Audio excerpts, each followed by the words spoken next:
दुनिया का सबसे सुरक्षित हवाई जहाज ना असल में आसमान में उड़ने से पहले ही हजारों बार क्रैश हो चुका होता है। हाँ, और मजे की बात यह है कि ये क्रैश किसी रनवे या पहाड़ पर नहीं होता। बिल्कुल नहीं, ये होता है एक कंप्यूटर स्क्रीन के अंदर।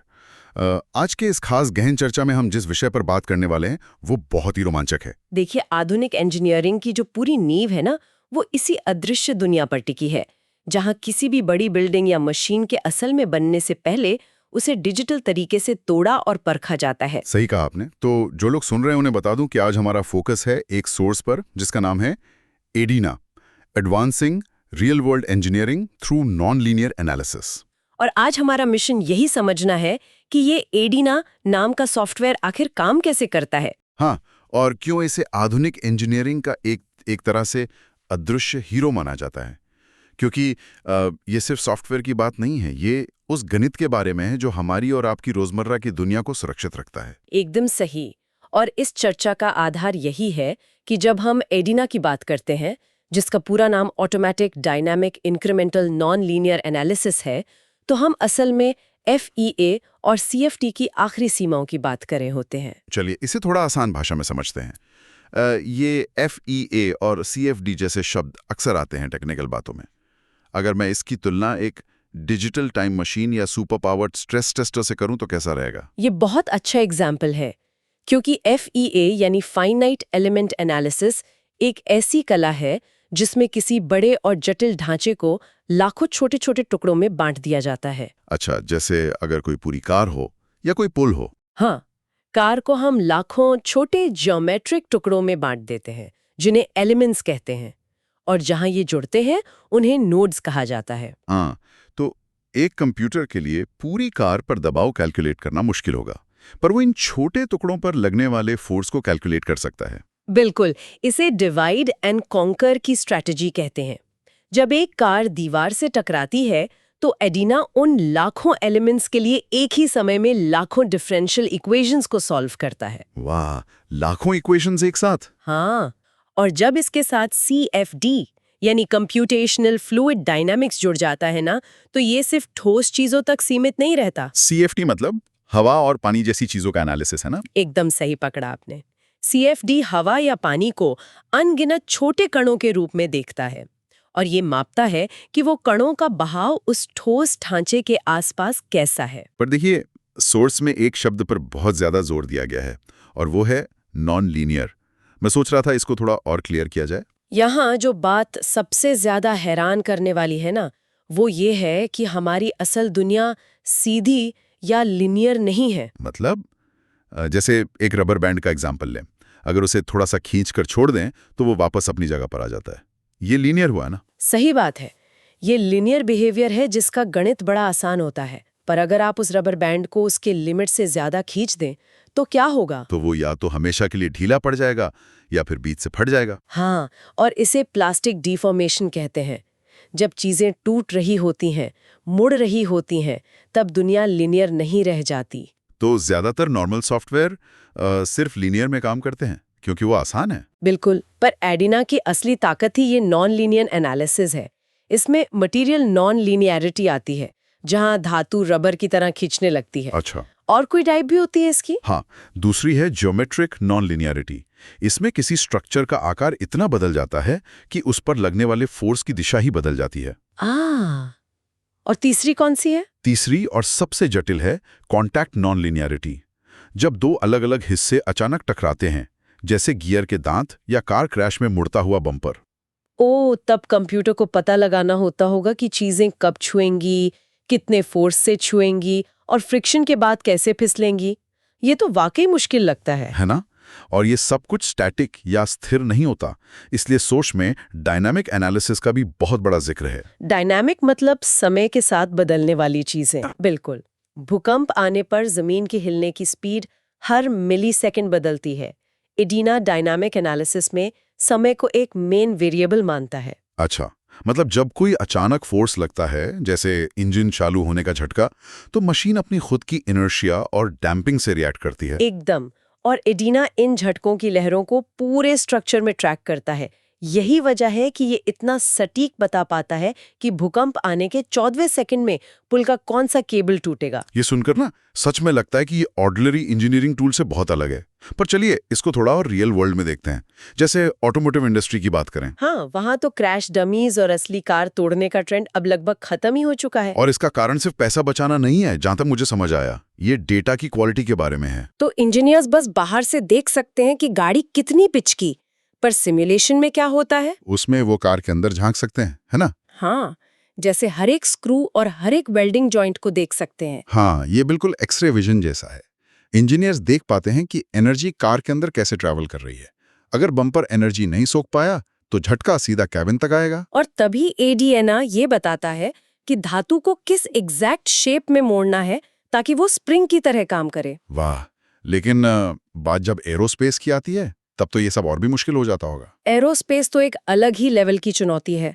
वहाँ एक जेट विमान 35,000 फीट की ऊंचाई पर उड़ता है।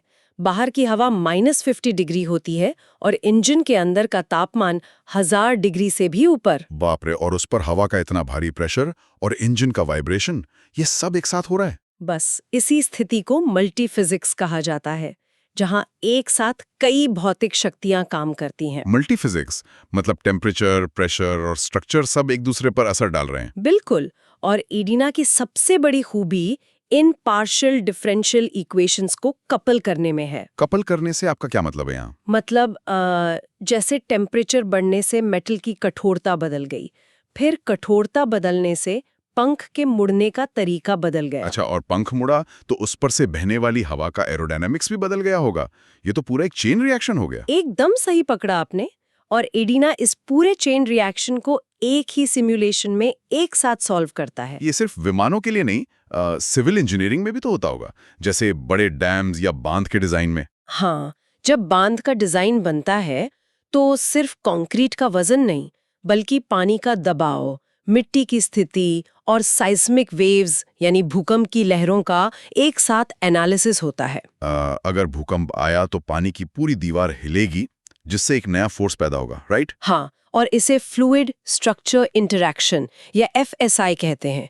ये मल्टी फिजिक्स का बहुत ही एडवांस्ड रूप है। मतलब हवा या पानी स्ट्रक्चर पर फोर्स लगाते हैं, स्ट्रक्चर थोड़ा मुड़ता है और मुड़ने से पानी का रास्ता बदल जाता है और फोर्स फिर से बदल जाता है। और ADI ना इन दोनों कैलकुलेशंस को हर एक मिलीसेकंड के लिए लगातार अपडेट करता रहता है। ये बातें सुनकर दिमाग घूमने लगता है, पर यहाँ बात सच में बहुत दिलचस्प हो जाती है जब हम बायोमैकेनिक्स की तरफ आते हैं। बायोमैकेनिक्स सच में इंजीनियरिंग के लिए एक बहुत बड़ा चैलेंज है, क्योंकि लोहा या स्टील फिर भी प्रिडिक्ट किया जा सकता है। हाँ, वो इंसानों ने बनाए हैं, पर हमारा शरीर, हमारी हड्डियां, ये तो हर इंसान में अलग होती है ना, और ये हर दिशा में एक जैसा बिहेव भी नहीं करती। बिल्कुल, इंसानी हड्डियां आइसोट्रॉपिक नहीं होती हैं। उनकी बनावट एक स्पंज की तरह होती है।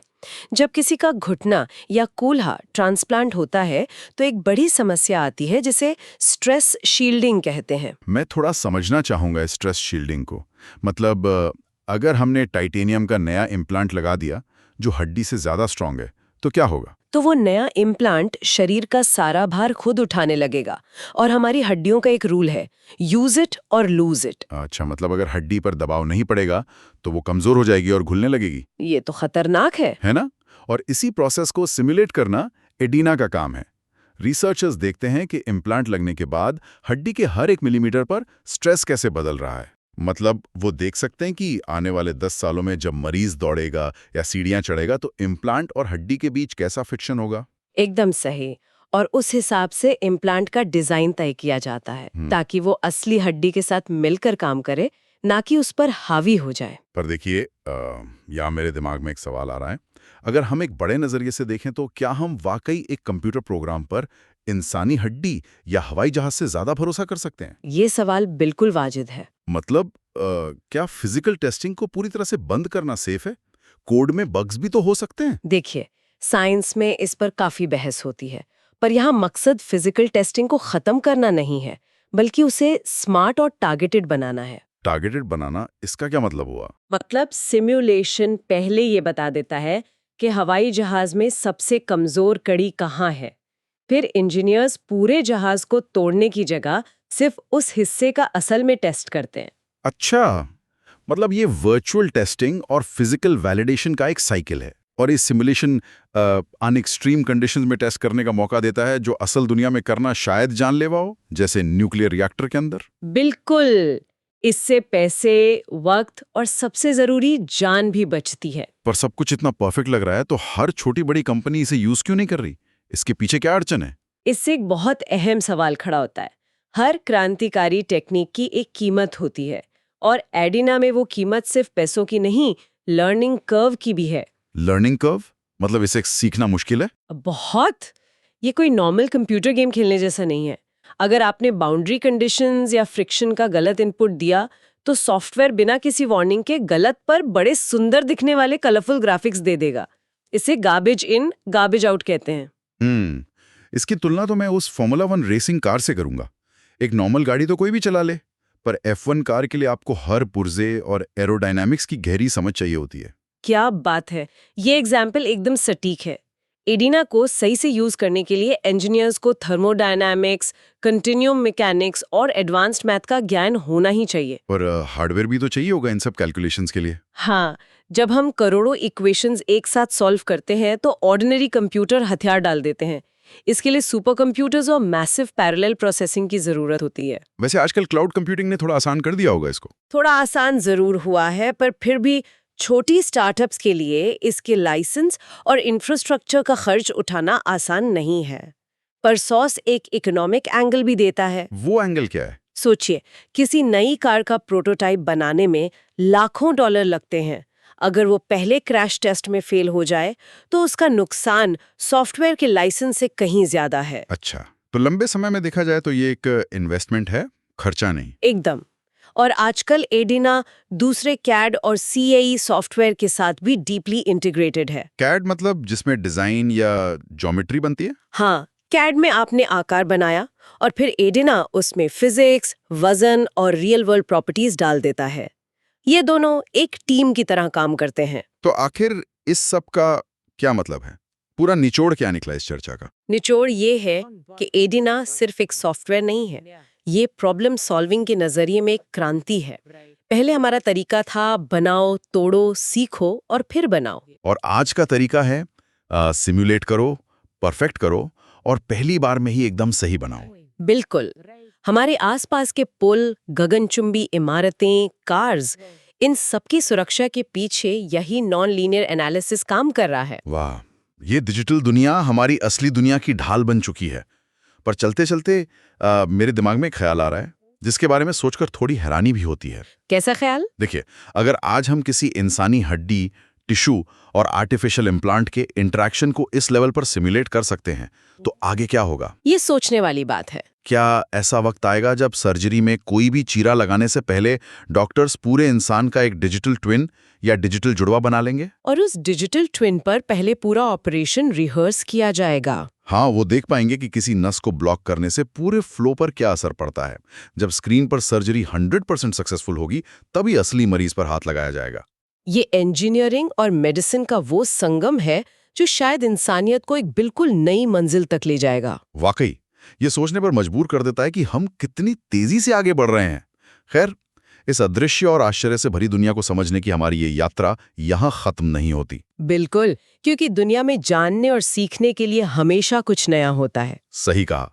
तो इस उम्मीद के साथ कि आप सभी सेफ रहें और हर दिन कुछ नया सोचते रहें, आज की इस गहन चर्चा को यहीं विराम देते हैं। सुनने के लिए शुक्रिया।